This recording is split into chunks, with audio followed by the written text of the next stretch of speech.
Shalom, kembali bersama saya Kuswinangun. Saya berada di tengah kota Bandung, di alun-alun kota Bandung, tepatnya di Gedung Sate. Saya berdiri di depan Gedung Sate yang adalah kebanggaan kota Bandung atau maskot kota Bandung.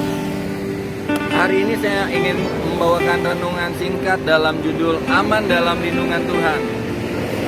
Bapak Ibu Saudara kekasih dalam Tuhan Yesus, hari-hari ini banyak orang khawatir akan kehidupannya, akan kesehatannya, akan apa yang dia pakai, akan apa yang dia makan dan minum. Dengar baik, saat kita mencari dengan kekuatan kita sendiri, kita akan tidak akan memperoleh apa-apa.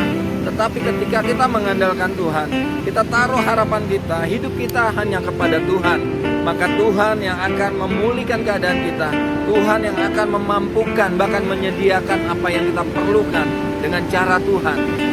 Dengar baik, kalau hari ini kita ada, biarlah kita tidak mengandalkan kekuatan kita sendiri, kita tidak mengandalkan manusia, kita tidak mengandalkan orang-orang kuat di sekeliling kita, tetapi yang kita andalkan adalah Tuhan sendiri. Ketika kita berfokus kepada Tuhan sebagai fokus hidup kita, maka Tuhan akan hadir. Dan ketika Tuhan hadir, maka pemulihan hidup kita akan terjadi. Maka Tuhan akan memberikan kemenangan atas hidup kita. Apapun yang terjadi hari-hari ini, mungkin kesehatan kita, mungkin ekonomi yang melanda hidup kita, ataupun beban berat yang merintangi hidup kita. Saat ini saatnya kita datang kepada Tuhan. Kita mengandalkan Tuhan, kita buka hati kita untuk Tuhan hadir dalam setiap hidup kita. Apapun yang kita alami hari-hari ini, percaya bahwa tangan Tuhan sanggup menolong kita, tangan Tuhan sanggup memulihkan kita. Dalam kesimpulan renungan hari ini, saya mengambil 3 hal dalam hal aman dalam perlindungan Tuhan, yaitu yang pertama, mengandalkan Tuhan. Yang kedua, jangan khawatir akan apa yang terjadi dalam hidup kita, karena Tuhan punya rencana yang indah atas setiap hidup kita. Yang ketiga, mencari selalu kebenaran Tuhan.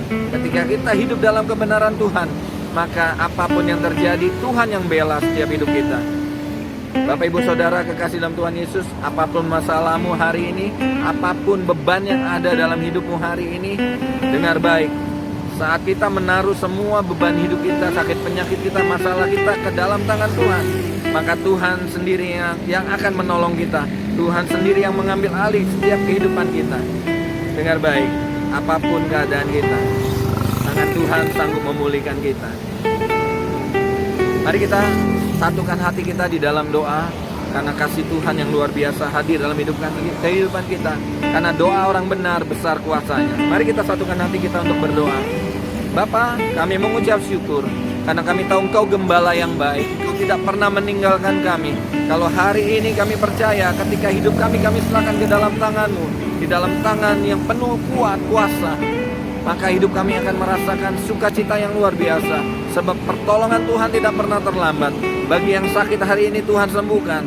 Yang berbeban berat, Tuhan angkat beban kami. Tuhan bereskan setiap beban kami. Kau lawat setiap hati kami yang mengalami kecemasan, karena kami tahu hanya di dalam Tuhan hati kami tenang. Terima kasih Tuhan Yesus. Apapun yang terjadi, Tuhan campur tangan dalam hidup kami. Apapun yang terjadi, hidup kami tidak pernah dibiarkan sendiri. Di dalam nama Yesus kami berdoa dan mengucap syukur. Haleluya. Amin. Apapun yang kita hadapi hari-hari ini, bersama Tuhan kita cakap melakukan segala perkara yang besar. Bersama Tuhan hidup kita aman. Bersama Tuhan apapun yang kita lakukan selalu berhasil. Sebab tangan Tuhan yang menolong kita. Apapun yang kita alami hari ini, percayakan bahwa Tuhan tidak pernah meninggalkan kita. Tuhan Yesus memberkati. Biarlah hari-hari yang kita lalui selalu mengandalkan Tuhan. God bless you.